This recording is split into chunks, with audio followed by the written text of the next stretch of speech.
Wind. So in the last section, we were discussing about the air pressure, and we discussed that the air moves from a high pressure area to a low pressure area. और जो wind है वो कुछ भी नहीं है, that is this movement of air from high pressure area to low pressure area. मतलब कि हवा जब हाई प्रेशर एरिया से लो प्रेशर एरिया में मूव करती है तो इस मूवमेंट को ही हम क्या कहते हैं, विंड कहते हैं। अब क्या हम विंड को देख सकते हैं? क्या आपने हवा को कभी देखा है? क्या आपने देखा है कि देखो देखो वो हवा जा रही है? ऐसा नहीं होता, right? We can not see the air, we can not see the wind, but we can feel it. We can see wind at work. हम ये देख सकते हैं कि हवा क्या क्या काम कर रही है। हवा के वजह से जो भी कुछ हो रहा है हम उसको देख सकते हैं, हम हवा को महसूस कर सकते हैं। हवा क्या क्या काम करती है? हवा जो है वो पेड़ पौधों को हिलाती है, पेड़ पौधे की जो पत्तियां होती हैं उनको हिलाती है। It blows dry leaves from down the pavement और uproot the trees during a storm. तो फुटपाथ वगैरह पे, पेवमेंट्स पे जो सूखे पत्ते होते हैं उनको हवा उड़ा के ले जाती है और दूसरी तरफ डाल देती है, डिपॉजिट कर देती है। जब बहुत ज़्यादा तूफान आता है, स्टॉर्म आता है, तो हवा क्या करती है, कभी-कभी जो छोटे-छोटे पेड़-पौधे होते हैं, जिनकी रूट्स इतनी ज़्यादा स्ट्रॉन्ग नहीं होती, वो जड़ से उखड़ जाते हैं। तो इस तरीके से हम हवा की वजह से जो चीज़ें हो रही हैं, उनको देख पाते हैं, बट हम हवा को नहीं देख सकते। हवा का कोई अपना कोई फिगर नहीं है, उसकी कोई भी फिक्स्ड शेप नहीं है। We can not see the air, we can not see the wind, but we can see what it does. अब कभी-कभी क्या होता है, जब हवा जो है बहुत धीरे-धीरे चलती है, तब हम देख सकते हैं कि किस तरीके से हवा अपने साथ जो डस्ट पार्टिकल्स हैं, जो स्मोक्स हैं, उसको उड़ा के ले जा रही है। राइट? आपने भी देखा होगा कि हवा के साथ जो छोटे-छोटे पार्टिकल्स होते हैं, वो उड़ते दिखते हैं। जो धुआँ है, वो हवा के साथ उड़ता हुआ दिखता है। तो इस तरीके से हवा के वजह से जो चीज़ें हो रही हैं, हवा जो कामों को कर रही है, वो हम देख सकते हैं। At times, wind can be so strong that it is difficult to walk against it. अब ऐसा नहीं होता कि हमेशा हवा जो है वो जेंटली ही ब्लो करती है, हवा हमेशा जो धीरे-धीरे ही चलती है, ऐसा नहीं होता। कभी-कभी हवा इतनी तेज़ बहने लगती है कि उसके साथ उसके अगेंस्ट चलना भी मुश्किल हो जाता है, कि हम एक कदम आगे रखते हैं तो ऐसा लगता है कि हवा हमें पीछे से धक्का दे रही है ना? ऐसा लगता है ना कि अपोज़िट हम उसके चल ही नहीं पाते। और कभी-कभी इतनी तेज़ हवा चलती है, मान लो बारिश हो रही है और हवा भी चल रही है, तो इतनी तेज़ हवा चलती है कि हम अम्ब्रेला को, जो हमारा छाता है, हम उसको सही से पकड़ ही नहीं पाते, है कि नहीं? We can not hold the umbrella on a windy day. तो इस तरीके से हवा जो है हमें कभी-कभी परेशान भी करती है और हवा की वज़ह से हमें कभी-कभी मज़ा भी आता है। जो हल्की-हल्की हवा चलती है उसे हम बहुत एन्जॉय करते हैं। तो इस तरीके से कुछ और एग्ज़ाम्पल्स भी आप सोच सकते हो कि जब आपको हवा ने परेशान किया हो, आपके लिए प्रॉब्लम्स क्रिएट की गई हो। अब ये जो विंड है, इसको हम मेन 3 टाइप्स में बाँटते हैं। फर्स्ट है permanent winds, then seasonal winds and then local winds. Permanent winds क्या होती हैं? ये होती हैं trade winds, westerlies and easterlies, right? Permanent winds में भी आगे 3 कैटेगरीज़ हैं, trade winds, westerlies and easterlies. और ये जो है, ये परमानेंट विंड्स होती हैं।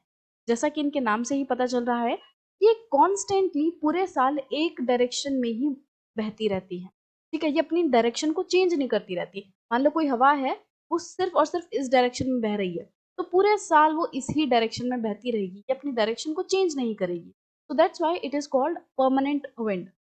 जैसे कि आप इस पिक्चर में देख सकते हो, तो ये वाला हो गया हमारा जो ट्रॉपिकल रीजन है, ये हमारा हो गया इक्वेटर, राइट? और ट्रॉपिक ऑफ कैंसर से लेके ट्रॉपिक ऑफ कैप्रिकॉर्न तक ये हमारा ट्रॉपिकल रीजन। तो आप बीच में देखोगे इक्वेटोरियल वाले रीजन पर यहाँ पे लिखा है लो प्रेशर। तो ये वाला जो एरिया है ये लो प्रेशर वाला एरिया है। और ट्रॉपिक ऑफ कैंसर के यहाँ पे और ट्रॉपिक ऑफ कैप्रिकॉर्न के यहाँ पे, इनके आसपास क्या जो एरिया है वो है हाई प्रेशर एरिया। अब हमने पढ़ा है कि जो विंड है वो हाई प्रेशर से लो प्रेशर की तरफ जाती है। तो अगर जो tropic of cancer and tropic of Capricorn पे हाई प्रेशर है और इक्वेटर पे लो प्रेशर है, तो हवा कहाँ से बहेगी? वो हाई प्रेशर से लो प्रेशर की तरफ बहेगी।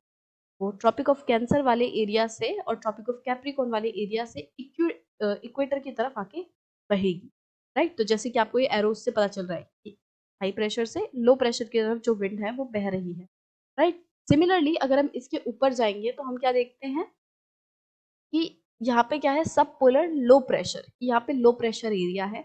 और फिर उसके ऊपर है, सबसे ऊपर यहाँ हाई प्रेशर, जो एकदम जो हमारे पोलर रीजन्स हैं वो एकदम हाई प्रेशर वाले रीजन्स हैं। वहाँ पे बहुत ज़्यादा बर्फ होती है, बहुत ज़्यादा ठंडी होती है। और हमें पता है जो ठंडा इलाका होता है वहाँ क्या होता है, हाई प्रेशर होता है एयर का, ठीक है? और यहाँ पे भी देखोगे सेम जो हमारा साउदर्न हेमिस्फेयर है, वहाँ पे भी पोलर रीजन्स में हाई प्रेशर है और सब पोलर जो रीजन्स है यहाँ पे लो प्रेशर है। अब होगा क्या, सब ट्रॉपिकल रीजन में हाई प्रेशर है, यहाँ पे लो प्रेशर है, तो हवा कैसे बहेगी, हाई प्रेशर से लो प्रेशर, वो यहाँ से इस तरफ बहेगी। और सिमिलरली जो यहाँ का जो ट्रॉपिक ऑफ कैप्रिकॉर्न के यहाँ पे जो हाई प्रेशर था, उसके यहाँ से ये सब पोलर वाले रीजन की तरफ बहेंगी हवा। क्यों, क्योंकि यहाँ पे लो प्रेशर है, राइट, और पोलर रीजन पे हाई प्रेशर है, तो वो यहाँ पे लो प्रेशर की तरफ बहेंगी। तो इस तरीके से ये जो हवाएं हैं, जो परमानेंट विंड्स हैं, वो ब्लो करती, और इसीलिए इनका नाम जो है वो इनके डायरेक्शन के हिसाब से दिया हुआ है, राइट। तो आप देखोगे पोलर ईस्टर्लीज है, क्योंकि ये ईस्ट डायरेक्शन की तरफ बह रही हैं। आप देखोगे कि ये जो हवाएं हैं वो ऐसे स्ट्रेट डायरेक्शन में नहीं बनाई गई हैं, ये जो पिंक पिंक लाइन है वो एकदम सीधी ऐसे लाइन नहीं बनाई गई हैं, उनको थोड़ा सा कर्व करके बनाया गया है, ठीक है। तो इसका भी एक रीजन होता है कि क्योंकि कंटिन्यूअसली जो अर्थ है वो रोटेट कर रही है, तो ये जो हवाएं हैं वो कभी भी स्ट्रेट डायरेक्शन में नहीं बह पाती, वो हल्का सा कर्व ले लेती हैं, ठीक है। तो ईस्ट की तरफ यहाँ पे हवा बह रही है, तो इसलिए ये ईस्टर्लीज। यहाँ पे आप देखोगे ये जो हवाएं हैं ये वेस्ट की तरफ जा रही हैं, तो इन्हें क्या कहेंगे, प्रिवेलिंग वेस्टर्लीज। यहाँ पे आप देखोगे तो ये है ट्रेड विंड्स, तो नॉर्थ ईस्ट ट्रेड विंड्स और ये साउथ ईस्ट ट्रेड विंड्स। तो इनकी डायरेक्शन का क्या है कि ये जो हवाएं हैं ये नॉर्थ ईस्ट से आ रही हैं, और ये जो हवाएं ये साउथ ईस्ट से आ रही है, तो इसलिए इनका ओरिजिन के हिसाब से इनका नाम रखा हुआ है, ठीक है। तो आप इस पिक्चर में अच्छे से देख सकते हो कि कौन सी जो हवाएं वो कहाँ पे बहती हैं, कहाँ पे ईस्टर्लीज है, कहाँ पे वेस्टर्लीज है। कारण मैंने आपको बता दिया है कि ये हवाएं किस तरीके से बहती हैं, किस तरीके से हाई प्रेशर से लो प्रेशर की तरफ हवा चल रही है। Now let's discuss about the seasonal winds. तो सीजनल विंड्स जैसा कि आपको नाम से ही पता चल रहा है, ये वो विंड्स हैं जो कि एक पर्टिकुलर सीजन में बहती, मतलब कि these winds change their direction in different seasons. ये सीजन के हिसाब से अपनी डायरेक्शन को चेंज कर ली, एक सीजन में ये एक डायरेक्शन में बहती हैं और दूसरा सीजन आते ही ये अपनी डायरेक्शन को चेंज कर लेती, जैसे कि जो मॉनसून्स है इन इंडिया। अब हमारे यहाँ जो मॉनसून है वो किन विंड्स की वजह से आता है, तो जैसे ये हमारा जो पेनिनसुला है, इंडियन पेनिनसुला, तो यहाँ से जो हवाएं बहती हैं, साउथ वेस्ट से जो हवाएं बहती हैं, उनकी वजह से हमारे जो इंडिया है उसमें बारिश आती है, मॉनसून का जो सीजन है वो आता है। अब ये जो हवाएं हैं, ये जो south east sorry south west जो विंड्स हैं, ये एक पर्टिकुलर सीजन में ही बहती हैं, ये एक पर्टिकुलर पीरियड में ही बहती हैं, जैसे कि जैसे जून से सितंबर का हमारा जो पीरियड रहता है वो मॉनसून वाला पीरियड रहता है। तो इस पीरियड में ही ये जो विंड्स हैं वो इस तरीके से बहती हैं और फिर उसके बाद ये अपनी डायरेक्शन चेंज कर लेती है, राइट। तो इस तरीके से वो विंड्स जो कि सीजनल अपनी डायरेक्शन को चेंज करती रहती हैं, एक सीजन में वो एक डायरेक्शन में बहती हैं और दूसरे सीजन में वो अपनी डायरेक्शन चेंज कर लेती हैं, तो उनको हम कहते हैं सीजनल विंड्स।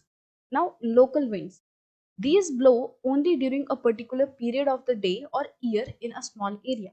तो ये जो winds हैं, local winds, ये क्या करती हैं, एक छोटी सी जगह पे, एक पर्टिकुलर प्लेस पे, या तो दिन के किसी पर्टिकुलर पीरियड में वो हवाएं बहती हैं, या तो साल के किसी पर्टिकुलर पीरियड में वो हवाएं बहती हैं। तो यहाँ पे हम किसी एक प्लेस की बात करें कि एक छोटा सा प्लेस है, अब यहाँ पे पूरे साल में मान लो एक पर्टिकुलर टाइम है, जैसे कि हमारे यहाँ मान लो कि गर्मियाँ जब होती, तो गर्मियों में हम बात करते हैं लू की। तो ये जो लू है वो पूरे साल नहीं चलती, है ना, और वो ऐसी भी नहीं है कि सीजन के हिसाब से अपनी डायरेक्शन चेंज कर ले, वो सिर्फ और सिर्फ एक पर्टिकुलर टाइम में ही बहती हैं। तो उस ऐसी हवाएं जो कि एक पर्टिकुलर जगह पे पर्टिकुलर पीरियड में ही बहती हैं, चाहे वो दिन का एक पर्टिकुलर टाइम हो या तो साल का कोई पीरियड हो, तो उस हिसाब से जो एक पर्टिकुलर पीरियड में बहती हैं हवाएं, उनको हम कहते हैं लोकल विंड्स। और लोकल मतलब कि किसी लोकल एरिया में, किसी एक एरिया में, ठीक है। तो do you recall the hot and dry local winds of northern plains of India. तो नॉर्दर्न प्लेन्स में जो हॉट एंड ड्राई विंड्स बहती हैं, मतलब कि एकदम बहुत गर्म हवाएं चलती हैं, एकदम रूखी होती हैं, उनमें नमी कुछ भी नहीं होती, तो वो हवाएं बहती हैं, ठीक है, गर्मियों के टाइम, और उसे हम क्या कहते हैं, लू। तो ऐसी हवाएं जो हैं उनको हम कहते हैं लोकल विंड्स। लोकल विंड्स का एक और एग्जाम्पल है, ये है the land and sea breeze. तो जो लैंड ब्रीज और सी ब्रीज होती हैं, ये आप नोटिस करोगे कि दिन के एक पर्टिकुलर टाइम में ही बहती है। आपको याद होगा land breeze and sea breeze क्या होता है, कि अब दिन के टाइम में हमें पता है कि मान लो ये समुद्र है, ठीक है, दिस इज, ठीक है, यहाँ पे क्या होता है, बीच होता है, बीच पे क्या होती है, रेत होती है, यहाँ पे सैंड, ठीक है, बीच है यहाँ पे और बीच पे क्या होती है, सैंड होती है, रेत होता है, ठीक है। अब दिन के टाइम में क्या होता है कि रेत जो है वो बहुत जल्दी से हीट अप हो जाती है, ठीक है। रेत का जो है ये एक तरीके से नेचर है कि वो बहुत जल्दी गर्म हो जाएगा और बहुत जल्दी ठंडा भी हो जाएगा। ठीक है, बट जो पानी है, सी में क्या होता है, वाटर होता है।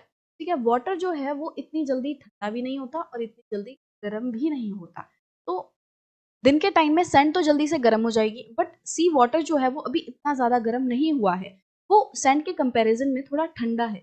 तो अगर यहाँ पे गर्मी है तो यहाँ पे क्या बन जाएगा, high pressure, low pressure area. यहाँ पे हीट है, जहाँ पे हीट होती है वहां क्या होता है, लो प्रेशर एरिया। ठीक है, और यहाँ पे क्योंकि जो वाटर है अभी वो थोड़ा ठंडा है, तो यहाँ पे क्या होगा, हाई प्रेशर एरिया। और हमें पता है कि जो हवा है वो कैसे बहती है, हाई प्रेशर से लो प्रेशर की तरफ। मतलब कि दिन के टाइम पे हवा जो है वो सी से लैंड की तरफ बहती है, तो इसको हम क्या कहते हैं, सी ब्रीज। तो आप देखोगे दिन के एक पर्टिकुलर टाइम में हो रहा है, डे के जो एक पर्टिकुलर पीरियड है, जो दिन वाला समय है उसमें होता है। और रात को क्या होता है, अब रात को मौसम जो है वो थोड़ा ठंडा हो जाता है। अब मौसम ठंडा होता है तो रेत भी जल्दी से ठंडा हो जाता है। अब यहाँ पे क्या हो गया, रेत जो है वो बहुत जल्दी ठंडा हो गया, बट वाटर जो है वो पूरे दिन गर्म होता रहा।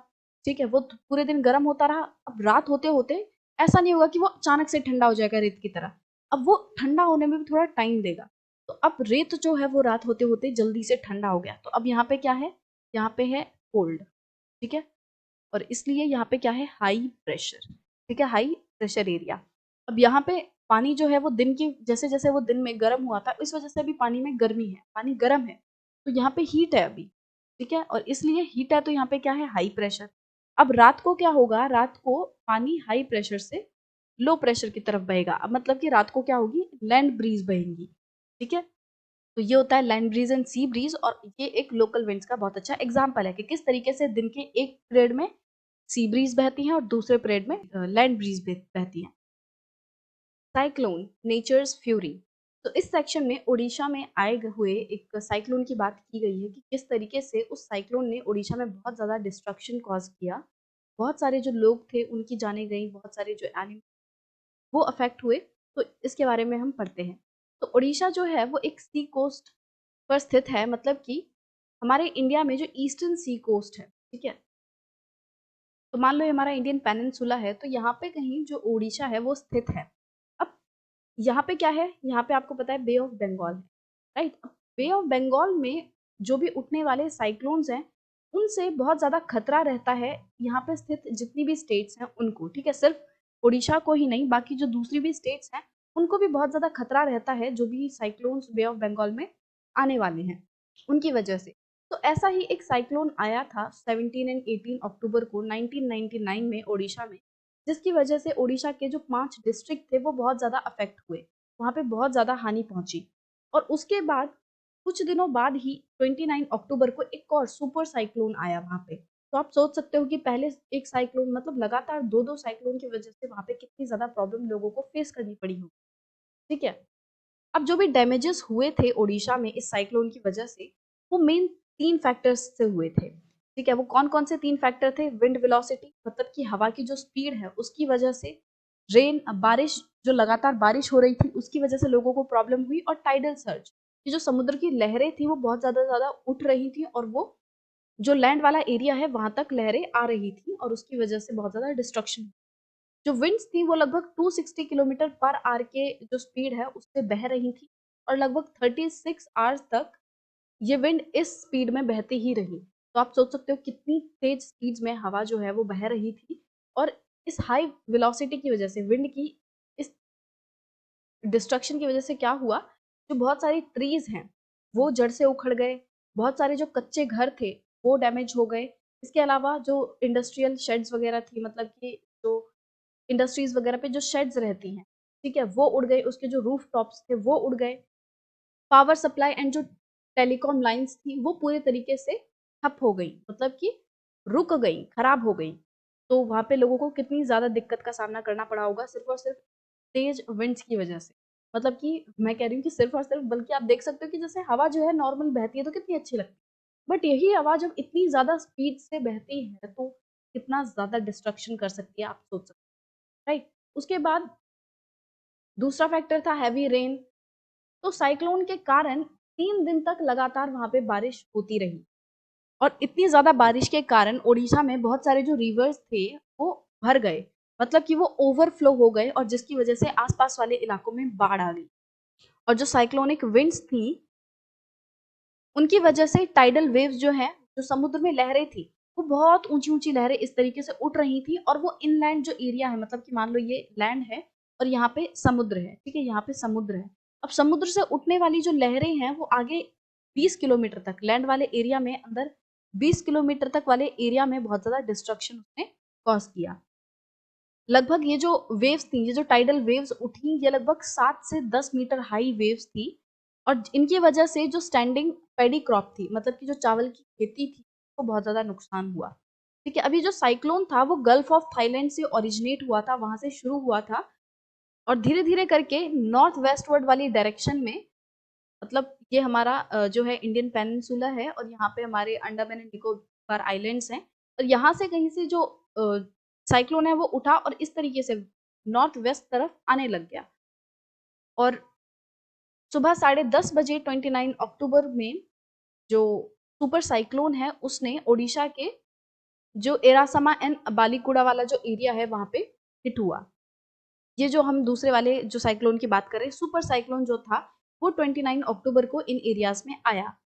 अभी जो सुपर साइक्लोन था इसने जो उड़ीसा की मेजर सिटीज थी, जैसे कि भुवनेश्वर हो गया, कटक हो गया, और इसके साथ साथ 28 कोस्टल टाउन्स जो थे उनको पूरे तरीके से तहस नहस कर दिया, वहां पे बहुत ज्यादा डिस्ट्रक्शन कॉज किया। लगभग 13 मिलियन जो पीपल हैं वो इसकी वजह से प्रभावित हुए थे, वो बहुत ज्यादा अफेक्ट हुए थे।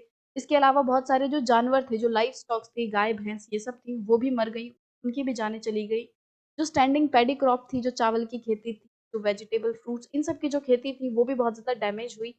अब जैसा कि जस्ट हमने पढ़ा था कि जो लैंड वाला एरिया है वहां 20 किलोमीटर तक समुद्र की लहरों ने डिस्ट्रक्शन कॉज किया। समुद्र की लहरें जो है वो उठ उठकर अंदर तक आ रही थी, एक तरीके से जैसे नदी जो है वो उफान पर होती है, नदी में जब पानी ओवरफ्लो हो जाता है तो नदी से पानी बाहर आने लगता है, ठीक है, लैंड पर। तो इसी तरीके से समुद्र का जो पानी था वो बहकर लैंड पर आ रहा था। अब उसकी वजह से क्या हुआ, समुद्र का पानी जो होता है वो सेलाइन इन नेचर होता है, उसमें नमकीन पानी होता है, वो नमक होता है।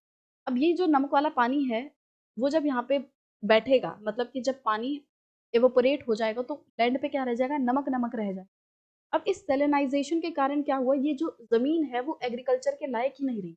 अब यहाँ पे नमक नमक आ गया। अब ऐसी लैंड में खेती जो करनी है वो बहुत मुश्किल है, खेती हो ही नहीं पाती। तो इसलिए large tracts of agricultural land have turned infertile. तो ये सेलेनाइजेशन की वजह से जो समुद्र का पानी इन लैंड्स पर आया, उसकी वजह से ये जो लैंड्स हैं वो इनफर्टाइल हो गई। इसके अलावा large tracts of sal teak and bamboo plantations have disappeared. मतलब कि जो साल टीक और बैम्बू की जो प्लांटेशन थी, अब वो पूरी तरीके से गुम हो गई थी एक तरीके से, मतलब वो जो प्लांटेशन थी वो भी बहुत ज्यादा अफेक्ट हुई, उनका पूरा डिस्ट्रक्शन हो गया।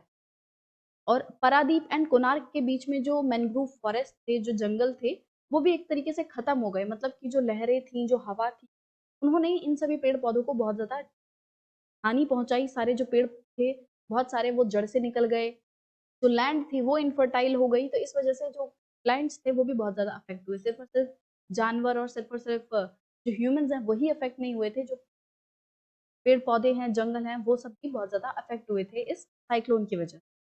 तो इस सेक्शन में हमने विंड के बारे में जाना और देखा कि किस तरीके से विंड जो है वो हमें बहुत सारे फायदे भी पहुंचाती है, किस तरीके से जो विंड है वो जब चलती है तो हमें अच्छा लगता है। और विंड की वजह से ही एक तरीके से जो बादल है वो एक प्लेस से दूसरे प्लेस में जाते हैं, फिर बारिश होती है। हमने इसमें लैंड ब्रीज, सी ब्रीज के बारे में पढ़ा, और हमने देखा कि किस तरीके से ये जो विंड है वो कभी कभी डिस्ट्रक्शन का कारण बन सकती है, कि जब बहुत तेज हवा चले तब ये बहुत ज्यादा डिस्ट्रक्शन भी कॉज कर सकती है, राइट।